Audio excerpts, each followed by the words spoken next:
Alright, good people, I'm Dmitry, and this is one of the rarest cases in the world. The Cooler Master CSX Stacker 830 Blue Flame Edition. Only 200 of these were ever made in the world. I got the edition 70, and it's a brand new model, which is super impressive. Cooler Master has kept it in storage, and now we get to experience it together. And this beautiful hand-painted exterior is done by Smooth Creations, and there were other special edition, limited edition models of different types of designs, but the Blue Flame, only 200 of these exist in the world. This model here is from 2005, and I cannot believe how well the paint job has fared over time. It is a blue flame, all right, super vibrant blues, deep blacks, high contrast, would recommend 10 out of 10. These cases were also priced insanely high because of that paint job, and these were going for over $600.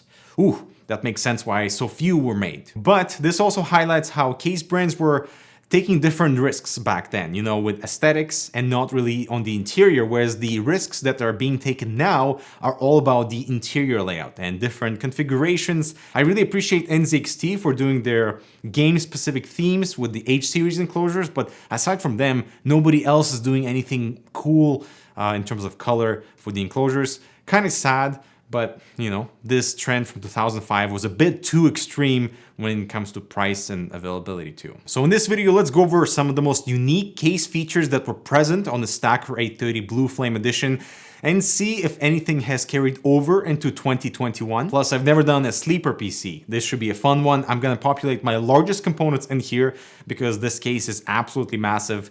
This should be fun. Let's begin right after this. Power your system with incredible power, the Dark Power 12 from Be Quiet. With the highest efficiency rating possible, 80+ titanium certification, impressive Silent Wings frameless fan cooling, and overclocking key to switch between single and multi-rail operation and fully modular cables. Check it out below.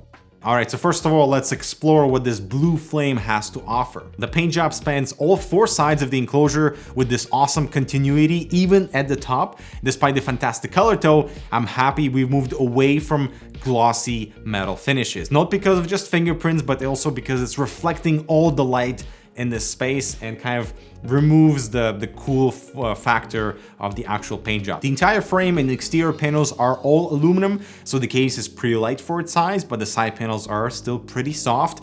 I find it really interesting that the I/O is separated into two sections with a fire port included. Everything else is pretty standard. The cables are long and colorful too, so don't take your black case I/O cables for granted, okay? The acrylic panels were not very common back in the day and only reserved for like high-end cases, but it allowed a glimpse into your hardware with the custom window shapes, something that is very hard to achieve now with tempered glass in terms of the actual shape. You know, that's why they're all rectangulars and squares. It does show its edge here though, with slightly yellow edges, but otherwise it's in perfect condition. I'm also really surprised by the mostly toolless operation of removing the side panels that lock in place with the clip at the back, the magnetic front panel that you can swap to open from the opposite side, the massive quad fan interior panel that is easy to remove, and most of these features have been refined over the years, but in many ways the Stacker 830 was kind of ahead of its time. Perhaps even foreshadowing the choked airflow era, because those side fans look like they will deliver cooling, but in reality, the side panel just sits over top, blocking absolutely everything. The functional design of this panel is quite good, with 4 toolless inserts for 120mm fans that have a coarse dust filter built in. You can also remove the black frames and mount all types of fan configurations.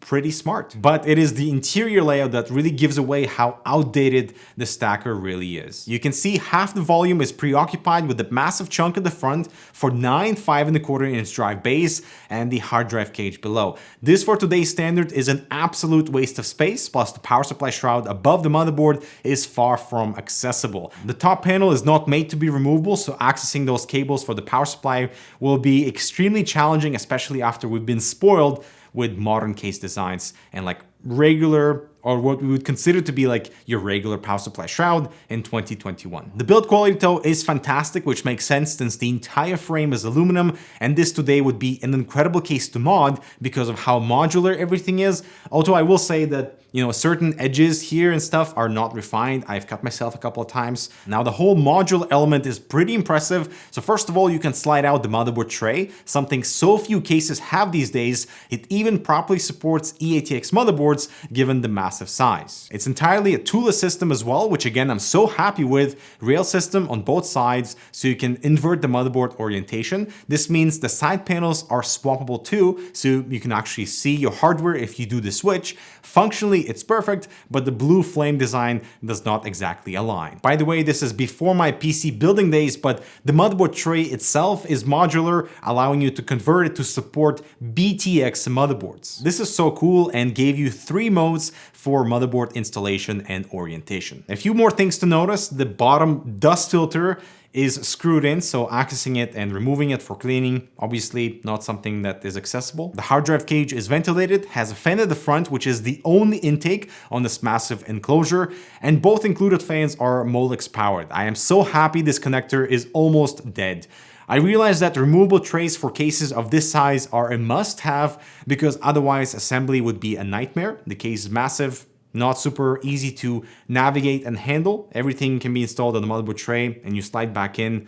Kind of simplifies the whole procedure. And I decided to go with my largest motherboard, the E-ATX Zenith Extreme Alpha from Asus, a 16-core Threadripper, some Chromax accessories from Noctua to black out the interior, and one of my largest graphics cards, the RTX 3080 from Colorful, all of which fit as expected. I will say though, the lack of CPU cutout on the motherboard tray means installing of the CPU cooler on the motherboard inside the enclosure is basically out of question if you need to access the backplate, so that's why the motherboard tray is handy. But also the slide-in mechanism for the motherboard tray is kind of a barrier, because the beams on the rear are thinner than your total space for CPU tower heatsinks on the main chamber. So my Noctua cooler heatsink actually almost did not fit through the back. Third, the inaccessible power supply chamber and all the cables meant this is one of the most frustrating and difficult cable management assemblies that I've done in years, just because I wanted to make sure everything is super clean with this hardware, with this enclosure, and it took some time trying to find places to hide cables. And because you don't have a way to route your cables behind the motherboard tray, which is something that's so common today, you had to route everything from the front, where everything is exposed. Aside from all the cooling improvements we see on modern cases today, I really appreciate the massive effort on user experience to make sure that you have a good time when it comes to assembling a PC inside enclosure and routing all your cables, something that obviously was missing with a Stacker 830. Also, this enclosure was not ready for such a massive graphics card, because there's no way for me to access the thumb screws at the front for the PCI slots. There's a beam right in front of it. So, and the graphics card is fairly tall, which is not something that you would have an issue with today, because usually that spot is cut out for your screwdriver to access. Here, obviously it is not. I had to use my anti-sag bracket to just have the graphics card supported in some way. And so the Stacker 830 from 2005 is a great reminder on how our priorities changed when it comes to PC building. So the biggest strength with this case was the removable motherboard tray and the whole modularity aspect around the tray itself. Something that is still very important today, but cooling and cable management and the whole assembly procedure, compatibility for more things that you want to do in the future is obviously missing, because half of the volume of the enclosure is the useless 5¼ drive base and the massive hole slot at the top for a power supply that you can't really access and do anything else with. So we clearly went from working around the enclosure in terms of our hardware to the enclosure now catering to our exact hardware needs, and I am very happy about that change. All right, guys, I hope you enjoyed. Let me know what you think of the Blue Flame Stacker 830, a really cool case from the past. 2005. My gosh, I still can't believe we got a brand new model, and I still have the certificate of authenticity unopened. I'm not gonna touch that. Maybe for a potential good luck user. But yeah, let me know what you think. Check out this other relevant content. Subscribe for more, and I'll talk to you in the next video.